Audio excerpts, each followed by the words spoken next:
नमस्कार। मैं वीके शास्त्री अपने चैनल के माध्यम से आप सभी दर्शकों का बहुत बहुत स्वागत करता हूं। आज के वीडियो में हम बात करेंगे एक ऐसे ग्रह की जो मोक्ष का कारक भी है और मृत्यु का भी कारक है, और वो ग्रह है केतु। ज़्यादातर लोगों को राहु के बारे में बहुत कुछ पता होता है, लेकिन केतु के बारे में बिल्कुल भी नहीं जानते, जबकि उनके जीवन में बहुत सी शुभ या अशुभ घटनाओं का कारक केतु ही होता है, और वो केतु का उपाय न करके किसी और ग्रह का उपाय करते रहते हैं, जिससे उन्हें कोई राहत नहीं मिल पाती। केतु एक अत्यंत रहस्यमयी ग्रह हैं, छाया ग्रह हैं, और केतु का सिर नहीं है। केतु है धर्म की ध्वजा। केतु झंडा गाड़ देता है। झंडा विक्ट्री का सिंबल है। केतु किसी ग्रह के साथ जुड़ जाए तो उस ग्रह की पावर को 5 गुना तक बढ़ा देता है। उस ग्रह से संबंधित क्षेत्रों में आप झंडा गाड़ देंगे, यही है केतु का प्रभाव। लेकिन यही केतु अगर अशुभ फल देने लगे तो आप समझ ही नहीं पाएंगे कि आपके साथ जो घटनाएं हो रही हैं उसका कारण क्या है। बीमारी ऐसा देगा जिसको डॉक्टर डायग्नोज नहीं कर पाएंगे। भाई बहनों, परिवारीजनों, जीवन साथी, माता पिता, बच्चों के साथ मतभेद होगा तो आप समझ नहीं पाएंगे कि मतभेद किस वजह से है। केतु के साथ सिर नहीं है, इसलिए जिस भी ग्रह के साथ बैठता है उस जैसा ही व्यवहार करता है, और अगर वो शुभ ग्रह है या शुभ ग्रह की दृष्टि केतु पर पड़ रही है तो अत्यंत शुभ फल देता है। 8वें भाव में केतु हो तो ससुराल पक्ष से समस्या पैदा कर देगा।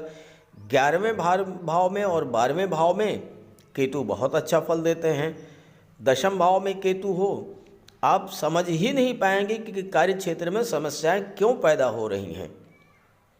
यही केतु 4 मार्च को नक्षत्र परिवर्तन करके चंद्रमा के नक्षत्र हस्त नक्षत्र में गोचर करने जा रहे हैं, और 11 नवंबर तक हस्त नक्षत्र में ही गोचर करेंगे। तो केतु के नक्षत्र परिवर्तन का कुंभ राशि के जातकों के जीवन पर क्या प्रभाव पड़ेगा, इसी का विश्लेषण करेंगे इस वीडियो में। लेकिन उससे पहले ये समझना जरूरी है कि केतु क्या हैं और आप कैसे समझेंगे कि केतु आपको अशुभ फल दे रहा है और उसका उपाय क्या है। ये विश्लेषण आपकी चंद्र राशि के आधार पर किया जा रहा है, और वीडियो के अंत में मैं आपको केतु के उपाय भी बताऊंगा। केतु एक ऐसा ग्रह है जो अगर आपकी कुंडली में शुभ स्थिति में है तो आपको बुलंदियों पर पहुंचाने की क्षमता रखता है। राहु के विपरीत फल देने वाले केतु को ज्योतिष शास्त्र में अत्यंत शुभ ग्रह माना गया है। कुंडली में राहु और केतु न केवल आमने सामने होते हैं, बल्कि इनके प्रभाव भी एक दूसरे से विपरीत होते हैं। केतु का अर्थ है ऊंचाई, बुलंदी। केतु अगर कुंडली में शुभ हैं तो व्यक्ति को बुलंदी पर पहुंचा देते हैं। केतु को मोक्ष का कारक माना गया है। मोक्ष का अर्थ है भौतिक इच्छाओं की तृप्ति। जब सभी इच्छाएं पूर्ण हो जाती हैं तो मोक्ष की स्थिति बनती है। इसके अलावा केतु को आकस्मिक घटनाओं का कारक भी माना गया है। दुनिया के जिन भी लोगों ने जीवन में बुलंदी हासिल की है, जीवन में वो सब कुछ प्राप्त किया है जो वो पाना चाहते थे, उनकी कुंडली में केतु या तो गुरु या शुक्र के साथ गोचर कर रहे होंगे, या गुरु या शुक्र की राशि में गोचर कर रहे होंगे, या फिर गुरु या शुक्र की दृष्टि केतु पर पड़ रही होगी। हालांकि केतु त्याग के भी कारक होते हैं, डिटैचमेंट के कारक होते हैं, अलगाव के कारक होते हैं, और मोक्ष को प्राप्त करने के लिए बहुत कुछ त्याग भी करना पड़ता है। अगर आप जीवन में केतु के गोचर का पूरा लाभ लेना चाहते हैं तो आपको त्याग करने की प्रवृत्ति को अपनाना होगा। निर्लिप्त निर्विकार भाव से कार्य करना होगा। केतु आध्यात्मिकता के कारक हैं। धर्म कर्म में आपकी आस्था को बढ़ाने वाले होते हैं और जिनकी कुंडली में केतु अकेले होते हैं उनकी कुंडली में केतु सर्वाधिक शुभ फल देने वाले होते हैं। लेकिन जब केतु अशुभ फल देने वाले होते हैं, जब केतु अशुभ फल देते हैं तो किस तरह का फल देते हैं आप ये समझें। आप ये कैसे जानेंगे कि केतु आपकी कुंडली में अशुभ फल दे रहे हैं, क्योंकि हर व्यक्ति तो ज्योतिष शास्त्र का ज्ञाता होता नहीं है। तो पहला लक्षण है, राहु से प्रभावित व्यक्ति अगर बीमार है तो डॉक्टर गलत डायग्नोज करेगा, गलत दवा देगा। लेकिन अगर केतु से प्रभावित है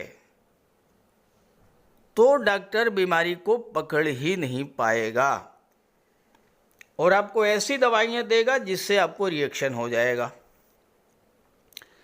केतु को चर्म रोग, पेशाब संबंधी बीमारियों का कारक माना गया है। केतु के कारण संतान उत्पत्ति में बाधा पैदा होती है, सिर के बाल झड़ जाते हैं, शरीर और नसों में कमजोरी आ जाती है, सुनने की क्षमता में कमी हो जाती है, रीढ़ की हड्डी में दर्द होना, घुटनों जोड़ों की समस्या होना, ये सब अशुभ केतु के लक्षण हैं। केतु कैंची के कारक होते हैं। एक्सीडेंट्स के कारक होते हैं मंगल और केतु। अगर एक्सीडेंट में टांके लगते हैं तो ये समझिए कि इस एक्सीडेंट का कारक मंगल है। लेकिन अगर शरीर में कैंची लगी, यानी किसी एक्सीडेंट के कारण या किसी बीमारी के कारण शरीर का कोई अंग काट करके निकाला गया, तो ये आप समझ लीजिए कि ये केतु के कारण हुआ है। केतु खराब है तो पुत्र प्राप्ति में समय लगता है और या पुत्र हो करके भी नहीं रहते हैं। एक और निशानी है कि केतु अगर खराब है तो संतान आपके बुढ़ापे में आपका साथ नहीं देगी और ज़्यादातर वृद्धाश्रम में जो माता पिता रहते हैं वही होते हैं जिनकी कुंडली में केतु खराब होते हैं। आपके जीवन में अचानक से कोई बहुत बड़ा बदलाव आ जाए, नौकरी छूट जाए, व्यापार व्यवसाय में घाटा हो जाए, रातों रात आपकी आर्थिक स्थिति एकदम खराब हो जाए और लंबे समय तक नौकरी छूटी रहे, नौकरी ना लगे या 7 साल तक बेरोजगार बैठने के बाद नौकरी लगे, तो ये सब केतु की महादशा के कारण होता है। केतु को भाग्य का कारक माना गया है। नौकरी और व्यापार ये भाग्य से चलते हैं। हालांकि इसमें सूर्य का भी रोल होता है, लेकिन कहीं न कहीं केतु भी भाग्य को प्रभावित करते हैं।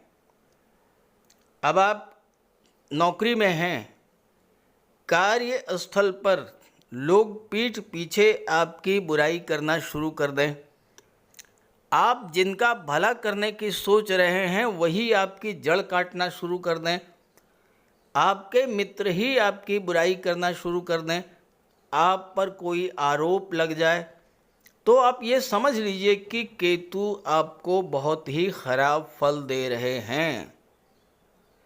देवगुरु और केतु दोनों को आध्यात्मिकता का कारक माना गया है। केतु ईश्वर के प्रति लगन को बहुत अधिक आपकी बढ़ा देंगे, लेकिन केतु अगर नेगेटिव हुए, नकारात्मक हुए, सकारात्मक हुए, अच्छे हुए, शुभ हुए, तो ईश्वर के प्रति लगन लग जाएगी। खराब हुए तो आपको ऐसी लत लगेगी जो आसानी से छूटती ही नहीं है। जुए की, शराब की, सिगरेट की, तंबाकू की, इस तरह की लत। अशुभ केतु के कारण कुछ लोगों पर बिला वजह आरोप भी लगते रहते हैं। और अगर आपके ननिहाल पक्ष की स्थिति कमज़ोर होने लगे, वहाँ पर निरंतर संघर्ष की स्थिति बन रही हो, तो समझ जाइए कि आपका केतु अशुभ फल दे रहा है।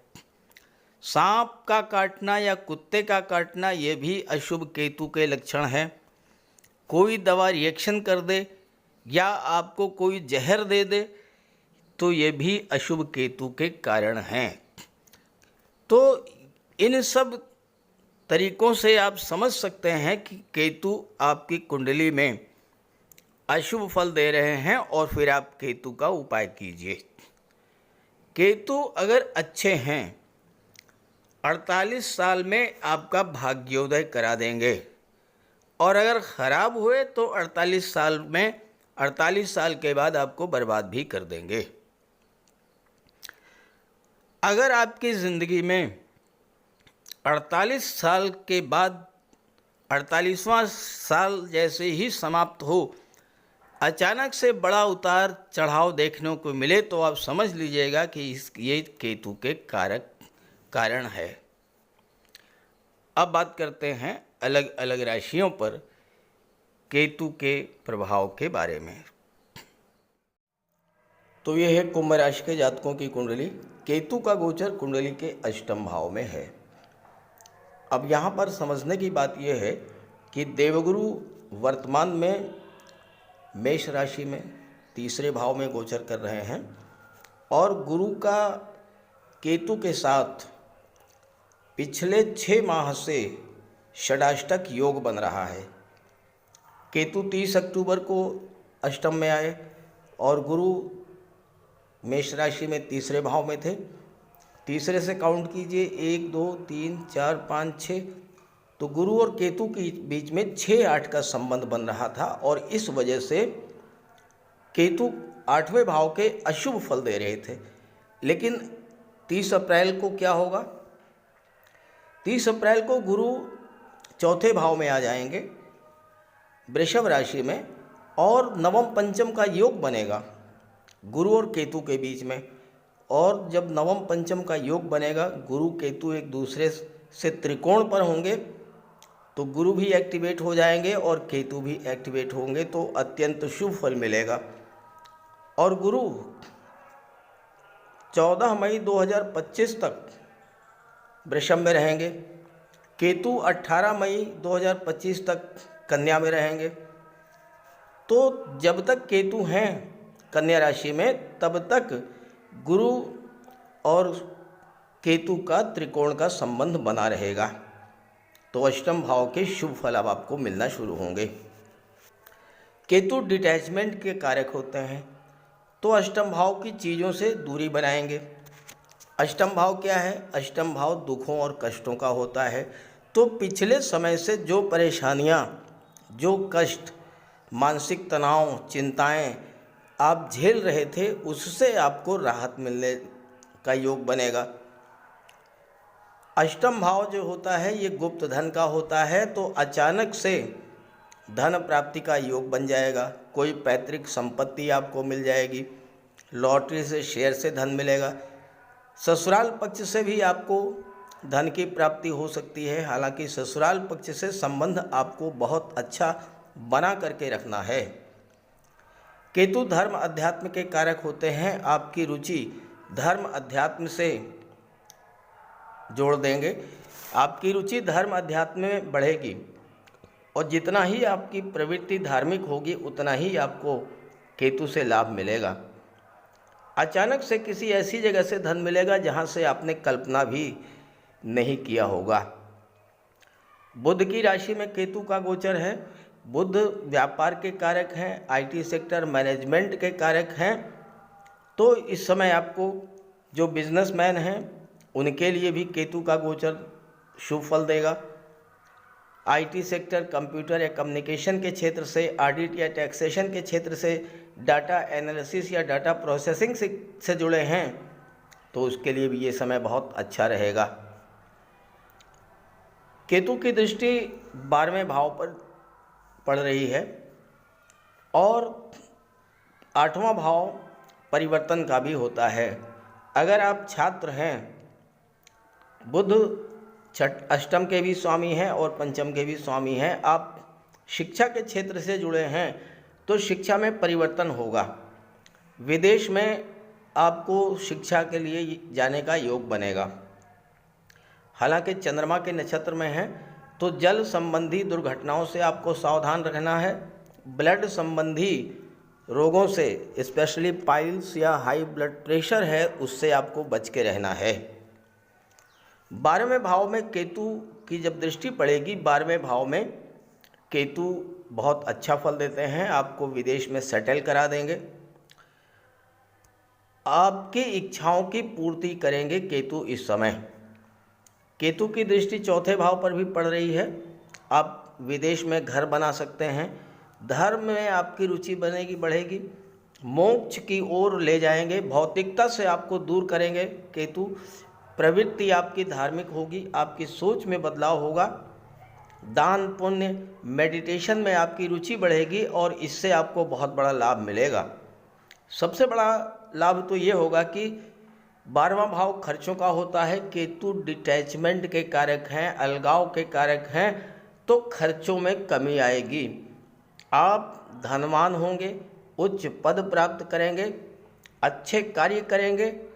हालांकि नींद में थोड़ी बाधा आ सकती है, लेकिन अगर मेडिकल और सर्जरी के क्षेत्र से जुड़े हैं तो आप विदेश भी जा सकते हैं और विदेशों से धन भी प्राप्त कर सकते हैं। 12वें में केतु हो और पुत्र की प्राप्ति हो तो पुत्र की भी भाग्योन्नति करा देते हैं और पुत्र की उन्नति के साथ साथ पिता की भी उन्नति होती है। केतु की 7वीं दृष्टि कुंडली के दूसरे भाव पर पड़ेगी। अब दूसरा भाव धन का होता है, निवेश का होता है। गुरु और केतु का षडाष्टक योग बनने के कारण अगर अभी तक आप आर्थिक समस्याओं से जूझ रहे थे, आपका बैंक बैलेंस धीरे धीरे घटता जा रहा था, तो अब वो समय आ गया है। 30 अप्रैल के बाद आर्थिक समस्याएं समाप्त होंगी, बैंक बैलेंस बढ़ना शुरू होगा, अचानक से धन लाभ का योग बनेगा। अगर परिवार के साथ रिश्ते खराब हो गए थे तो रिश्तों में सुधार आएगा। परिवार के सहयोग से आपको धन की प्राप्ति होगी और परिवार से आपका लगाव भी बढ़ेगा। कोई प्रॉपर्टी आप इस समय ले सकते हैं। आपकी वाणी में ज्ञान होगा और आप दूसरों को गाइड करेंगे। शिक्षा के क्षेत्र में, वकालत के क्षेत्र में या आप काउंसलिंग के क्षेत्र में हैं तो बहुत अच्छा फल प्रदान करेंगे।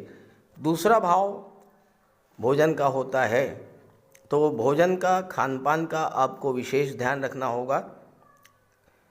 अचानक से पैतृक संपत्ति मिल सकती है, यात्राओं से आपको लाभ होगा। वाणी आपकी मधुर और ज्ञानमयी होगी। लोगों को धर्म पर चलने के लिए आप प्रेरित करेंगे, भौतिकता से दूर ले जाएंगे केतु। आप सादा जीवन, उच्च विचार अपनाएंगे और मानसिक शांति मिलेगी। मन में आपके संतोष की भावना जागृत होगी। केतु की 9वीं दृष्टि 4थे भाव पर और यहाँ पर गुरु का गोचर है। 4थे भाव में 30 अप्रैल से गुरु गोचर करेंगे।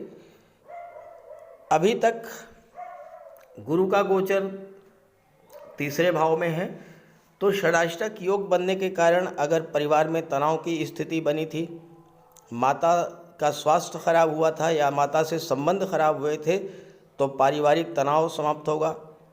माता का स्वास्थ्य भी अच्छा होगा, माता से संबंध आपके अच्छे होंगे।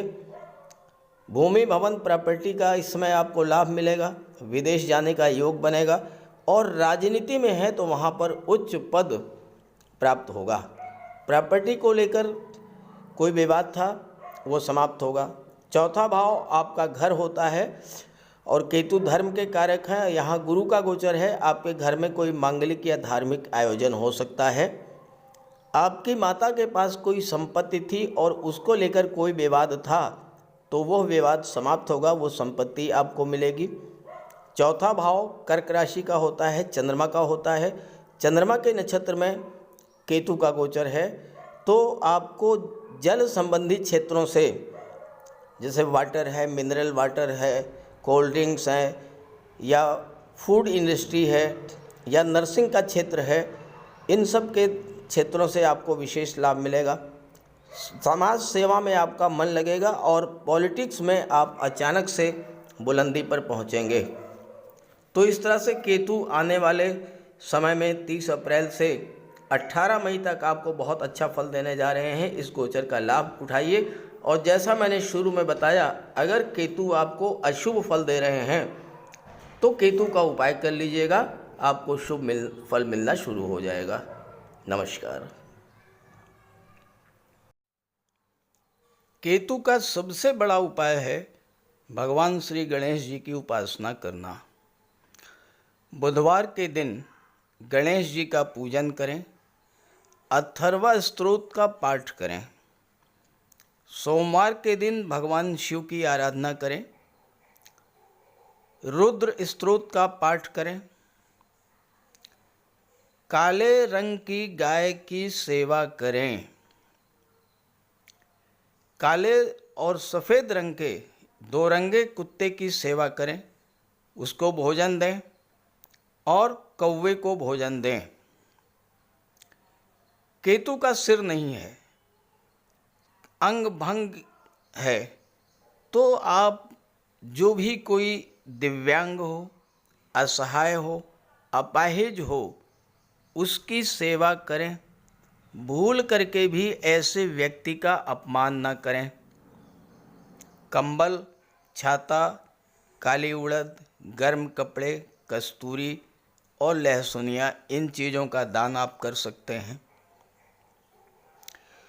ओम कें केतवे नमः, इसका जाप करें 5 माला या 8 माला।